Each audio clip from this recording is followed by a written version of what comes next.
Itu anak siapa ya? Abdullah. Anak Abdullah. Anak Abdullah. Ibunya siapa? Aminah. Aminah. Pada waktu Nabi Muhammad lahir, Abdullahnya ini udah mati belum? Belum Kalau dalam meninggal. cerita udah meninggal. Udah meninggal. Udah nggak ada. Jadi ikut siapa Nabi Muhammad ini? Ikut pamannya. Ikut Kakeknya dulu. Kakeknya ya? Kakeknya Iya. dulu. siapa namanya? Abdul Muthalib. Abdul Muthalib. Jadi Nabi Muhammad ikut Abdul Muthalib tadi ya? Iya. Di mana? Jadi pemirsa, ini yang kita buka dulu untuk kepentingan semuanya. Jadi pertama Nabi Muhammad ini itu lahir ya Mekah lah ya. Iya. Kalau istilahnya di Indonesia Jakarta lah ya. Jakarta. Ya.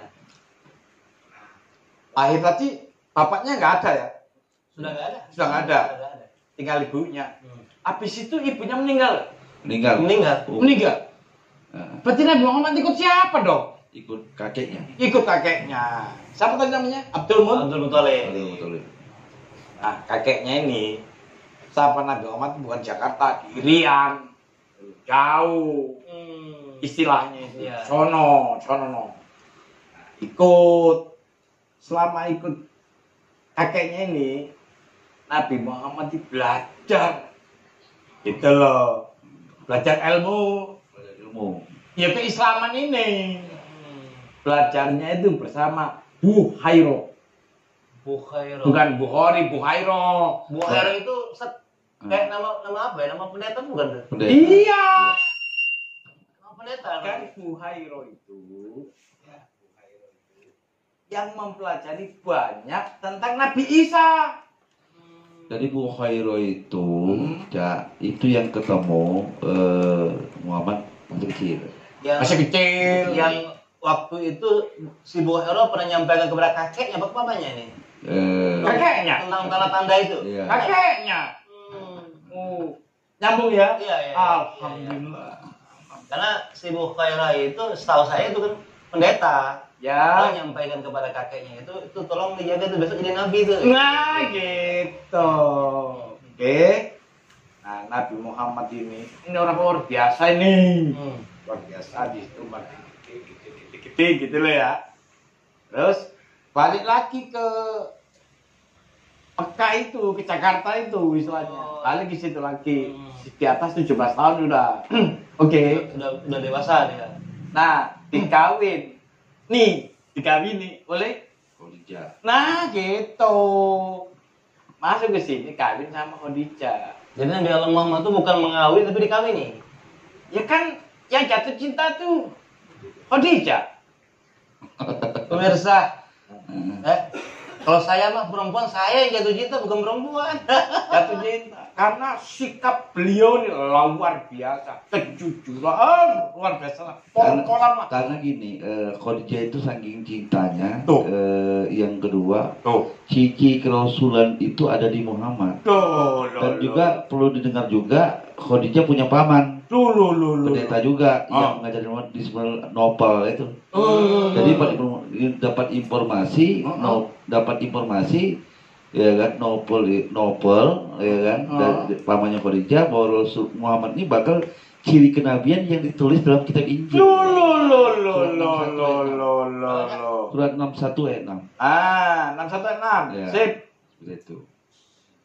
Nabi Isa yang ngomong ini. Ya. Coba 616. Makanya kenapa Bukhairah berkata bahwa Rasulullah itu bakal jadi nabi gitu ya, ke kakeknya itu, Ya. karena Bukhairah baca Injil juga. Nah, gitu. Coba baca. Nah, Surat As-Saff ayat 6. ya. Auzubillahi minasyaitonirrajim. Bismillahirrahmanirrahim. Dan ingatlah ketika Isa putra Maryam berkata, Isa ya. ya, hai Bani Israel, sesungguhnya aku adalah utusan Allah kepadamu, Terus? membenarkan kitab yang turun sebelumku, yaitu Taurat, dan memberi kabar gembira dengan datangnya seorang Rasul yang akan datang sesudahku, Yang namanya Ahmad. Cukup. Oh. Jadi Nabi Isa tahu ya, akan datang Ahmad itu ya. Ahmad apa Muhammad? Ahmad. Ahmad. Kok dipanggil Muhammad? Nanti kita bahas. Asal usul kenapa kok jadi Muhammad? Oh iya, kita kalau bahas. secara Arabnya birusul ya'ti min ba'di ismu Ahmad. Ahmad. Enggak tertulis di ayat ini ismu Muhammad, tapi Bukan. ismu Ahmad. Tapi memang dalam terjemahannya bukan kurung untuk kurung. Ya, nanti kita bahas, Bos. Iya. Terus mantap dari Ahmad. Jadi berkaitan dengan abdi tadi, yang Ya. Isra tadi. Jadi orang yang bisa diperjalankan itu titel Muhammad. Abdi yang sudah sampai ke level Muhammad Ya. itu bisa diperjalankan, Ya. gitu loh. Jadi Muhammad itu gelar orang yang suci, ya, orang yang suci. Maka sampai kesucian 13 tahun itu dia pelihara dan memang dia perjuangannya, maka diperjalankan. Maka yang diisrokan itu Muhammad. Jadi ada Ahmad bin Abdullah biologis, Ya. ada Muhammad secara jiwa. Wow. Kan beda itu. Ya. Wah, aku sombong namanya guru seperti Jadi ini. ada Ahmad bin Abdullah secara biologis, ada titel Muhammad secara jiwa karena dia berakhlak bagus luar biasa, maka diberi gelar namanya Muhammad. Nah, salah satu gelarnya yaitu ya kayak Ibrahim, kayak Isa, semua itu isem, penamaan. Ya, seperti itu. Ya. Jadi Ya. kira-kira yang Isra Mi'raj Itu Muhammad. Ahmad atau Muhammad? Muhammad. Itu. Alhamdulillah. Ini saya senangnya punya guru seperti ini. Subhanallah. Aku lega ini. Berarti yang Isra Mi'raj itu Muhammadnya ya? Muhammad bukan Ahmad bin Abdullah. Yang kita harus tirukan Muhammad bukan Ahmad bin Abdullah. Kalau kita pakai jubah berarti niru Ahmad bin Abdullah. Kalau kita makan kurma itu niru Ahmad bin Abdullah. Ini enggak. Pemirsa. Nangis tadi. Saya ketemu guru dua ini, alhamdulillah. Ya lebih gede dari saya dapat duit 10 miliar. Ya. Dasar ayatnya gini. Oh, dasar ayatnya. Dasarnya ada aja. 3340. Berapa? 33 Al-Anzab 40. Oh ya. Tadi kan Ahmad bin Abdullah tuh Ya. 16. Di sini Ya. Muhammad. Ya, coba. Baik.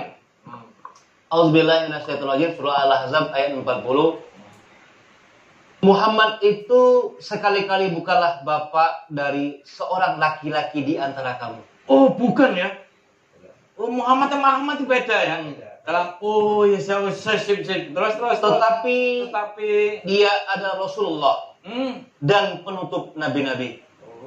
Dan adalah Allah Maha mengetahui segala sesuatu. Jadi kalau bahasa Arabnya, "Makana Muhammadun aba ahadin min rijalikum." Rijal. ya. Walakin Rasulullah wa khataman nabiyyin Hatam ya? Ya. Habis ya? wa kana Allahu bikulli syai'in alima. Jadi gini. Tadi kan di 61 ayat 6 Isa Ayat 6. ngomong Ahmad ya. Ahmad. Jadi itu biologis. Ya. Kalau Muhammad itu bicara zuriat ya. Kalau dia bicara Ahmad itu bicara ahlun. Fu ampusakum wa ahlikum. Ya, kalau Maka Ahlun- di situ rijal bukan zakarun. Kalau dia bicara rijal berarti bicara jiwa, bicara zuriat. Makanya Rasulullah bilang dia tidak ada bapak seorang laki-laki di antara keturunannya, nggak ada. Secara Muhammad. Tapi secara biologis si Ahmad bin Abdullah tadi Bisa. itu punya Punya. anak namanya Fatimah, Oh, turun iya. Hasan Husain. Iya. Tapi apakah Fatimah, apakah Hasan Husain seperti Nabi kita Muhammad? Belum tentu. Belum tentu. Ya kan? Bisa juga siapa yang bersifat seperti Muhammad dijalankan. Biabdihi tadi seperti itu. Menurut saya seperti itu. Dasar ayat yang diceritakan Cano tadi kan ulasannya. Jadi Ahmad bin Abdullah yang Wahaira ya. Nah, ketika dia biologis sudah spiritual, Nobel tadi ya. Secara Muhammad tadi kan seperti itu. Jadi Berarti ada Ahmad, ada Muhammad. ada Muhammad. Kalau ini sudah jiwa. Jiwa. Jadi Muhammad itu bicara jiwa. Bicara jiwa. Kalau bicara jasad Ahmad tadi. Nah, makanya kalau bicara Isra Mi'raj tadi kan kita Jiwa. bicara jiwa. Wow. Bukan jasad. Wow. Seperti itu. Luar biasa. Bapak Ibu, luar biasa. Subhanallah. Jadi Cak, jadi kan bicara Isra Mi'raj yang selama ini artinya dipelajari dan disampaikan oleh ada para pendakwah ya di masjid atau di madrasah selalu konotasinya Isra dan Mi'raj itu artinya Nabi Allah Muhammad berjalan dalam daratan sampailah ke Masjidil Haram tadi, Al-Aqsa tadi, yang kemudian ngilang. Ya, Ngilang itu katakanlah. naik ke atas gitu kan. Oh, Yang kemudian ujuk-ujuk balik lagi cerita tentang dapat perintah-perintah Allah itu kan. Cerita ini, Cak, sebenarnya cerita yang kita dengar sejarah Islam dengan cerita orang Jawa lebih enak orang Jawa. Orang Jawa kan kayak kayak wali, kayak Siliwangi, itu namanya keluar apa itu namanya? Mukso. Itu kan keluar jiwanya itu. Ya kan, keluar jiwa. Ini padahal trending ceritanya, kalau bicara Isra Mi'raj, trending ceritanya lebih banyak orang Jawa. Tentang tren dia melepaskan jasad terus jiwa itu. Artinya keluar seperti itu kan. Bahkan sudah difilmkan. Ya kan, waktu Sunan Sunan Giri mengundang Sesinar, itu bukan secara fisik tapi secara jiwa beradunya itu. Baru datanglah secara fisik. Dulu nggak ada telepon, Cak, para wali itu gimana cara manggilnya itu? Kalau nggak ada ininya. Makanya di sini kalau bicara fisik dia nggak ketemu, ya kan? Nah, kita cerita-cerita ini yang sejarah Islam akhirnya karena kita selama ini nggak pernah terkupas.